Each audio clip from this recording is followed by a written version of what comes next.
حضور اکرم صلی اللہ علیہ وسلم لوگوں کو کسی کام کا حکم دیتے تو وہ ایسا ہی کام ہوتا جس کے کرنے کی لوگوں میں طاقت ہوتی۔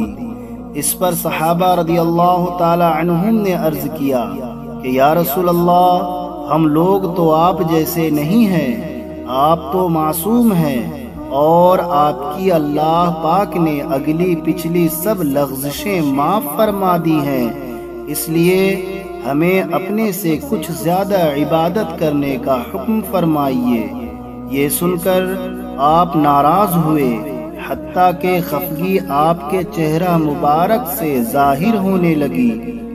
پھر فرمایا کہ بے شک میں تم سب سے زیادہ اللہ سے ڈرتا ہوں اور تم سب سے زیادہ اسے جانتا ہوں، بس تم مجھ سے بڑھ کر عبادت نہیں کر سکتے۔ صحیح بخاری حدیث نمبر 20۔ حضور اکرم صلی اللہ علیہ وسلم نے فرمایا، جس شخص میں یہ 3 باتیں ہوں گی وہ ایمان کا مزہ پا لے گا۔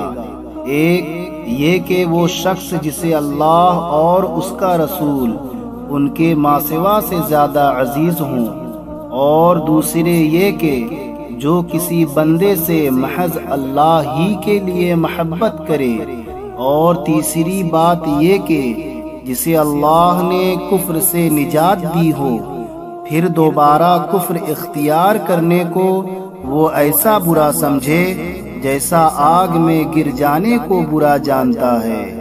صحیح بخاری حدیث نمبر 21۔